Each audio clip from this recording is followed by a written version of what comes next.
Bienvenue dans cette nouvelle édition du 12-15. Voici les titres de l'actualité. Le redécoupage territorial ne fait pas l'unanimité en République démocratique du Congo.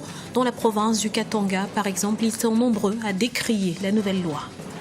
Renforcement de l'intégration est-africaine. Réunis en sommet ce samedi à Kigali, les pays du corridor nord ont pris des mesures fortes en ce sens. Le point dans cette édition. Et puis, Journée internationale de la femme ce dimanche 8 mars. En Guinée équatoriale, l'événement a été l'occasion de mettre en lumière des femmes au parcours atypique. Mais avant de développer ces titres, ouverture ce lundi de la session ordinaire du Conseil de la Ligue arabe au Caire en Égypte. Les travaux se focaliseront notamment sur la cause palestinienne, la situation en Libye, ainsi que sur des questions liées au maintien de la sécurité, à la lutte contre le terrorisme dans la région arabe. Le renforcement de la coopération entre les différents États sera également à l'ordre du jour. Nouvelle carte territoriale en République démocratique du Congo. Redécoupée, le pays passe de 11 à 26 provinces.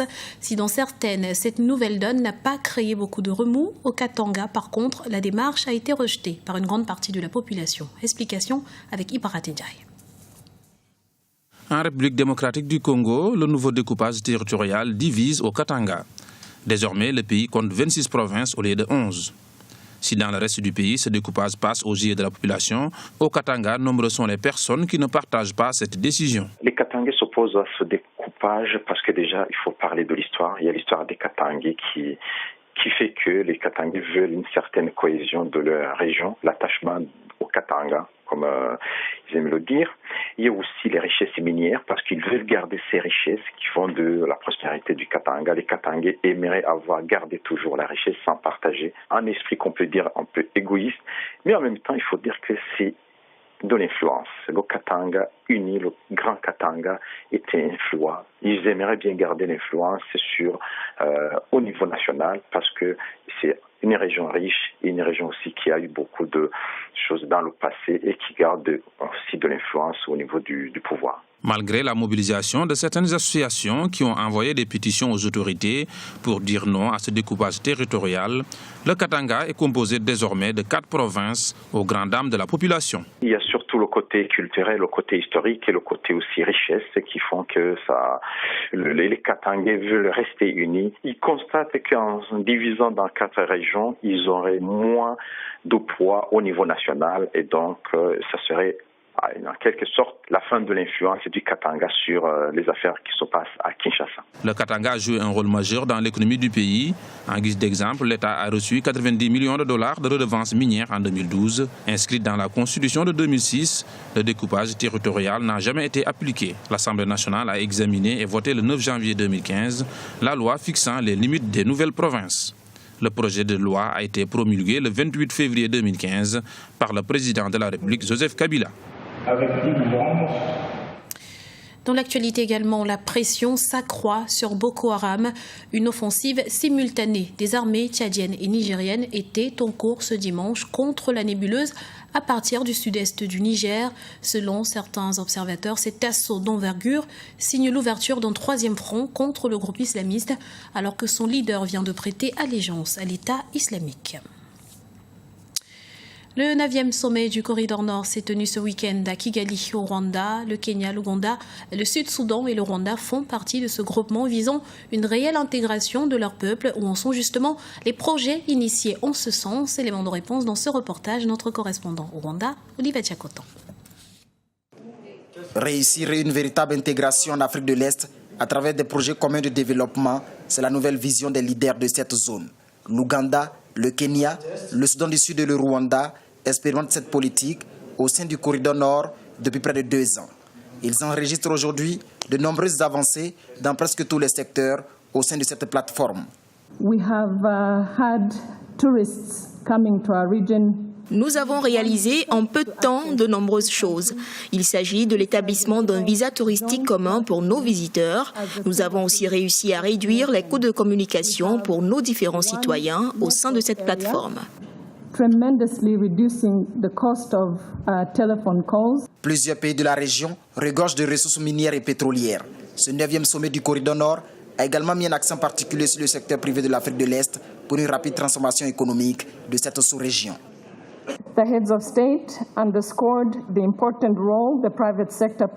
Il est important pour nous d'établir un partenariat fort entre le secteur privé de l'Afrique de l'Est, car nous sommes conscients du poids de ce secteur dans l'économie de la région. Différents mécanismes seront bientôt mis en place pour permettre aux investisseurs de faire efficacement face aux défis de notre région. In delivering projects identified, the summit also took note of challenges. La Tanzanie et l'Éthiopie sont toujours des membres observateurs de cette plateforme. Le Burundi, quant à lui, a adhéré au corridor nord le 7 mars 2015 à Kigali. Le prochain sommet se tiendra dans 2 mois en Ouganda. Dans le reste de l'actualité, Alassane Ouattara met fin aux supputations concernant une éventuelle révision constitutionnelle. Lors d'une conférence de presse ce dimanche, le chef de l'État ivoirien a annoncé une modification globale de la Constitution, mais après l'élection présidentielle d'octobre 2015. L'article 35, notamment, source de division et de tension dans le pays, sera réglé par jurisprudence.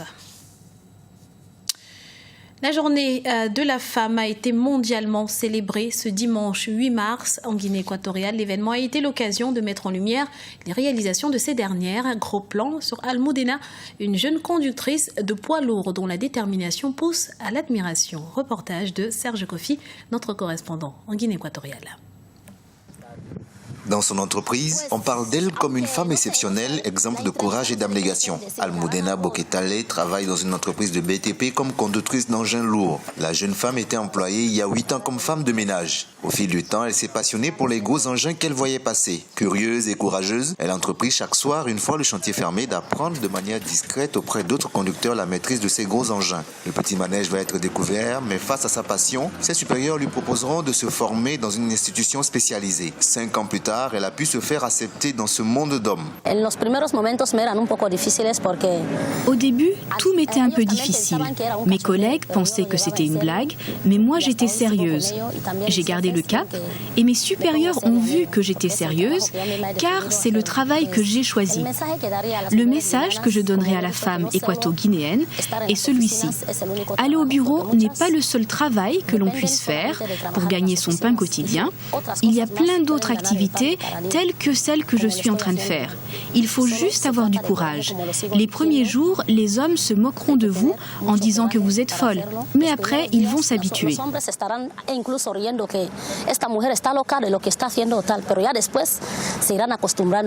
Aujourd'hui, Almudena a rangé balais et serpillères. Elle tracte sans complexe des charges à bord de ses engins de plusieurs tonnes en longueur de journée. Elle suscite chaque jour un peu plus l'admiration de ses collègues. La femme a toujours été bloquée à cause du machisme de l'homme, que ce soit en Afrique ou en Europe. Cela ne fait pas très longtemps que les femmes se sont émancipées. Aujourd'hui, avec le temps qui change, la femme assume des responsabilités hors de la maison. Ici, au sein de l'entreprise, nous lui donnons chaque jour un peu plus de responsabilités. Par exemple, elle peut travailler un jour avec une machine, un autre jour avec une autre machine, car elle a assez d'expérience. En Guinée équatoriale, des exemples tels que Almudena commencent à devenir monnaie courante. Les droits des femmes se sont améliorés dans les domaines de l'emploi, de l'éducation et de la représentation politique. Si les choses ont bien évolué au niveau du droit de la femme en Guinée équatoriale, la violence faite à leur égard demeure un problème majeur. C'était le journal de la rédaction. Nous vous remercions pour votre fidélité. Dans un instant, une nouvelle édition de l'information sur Africa 24.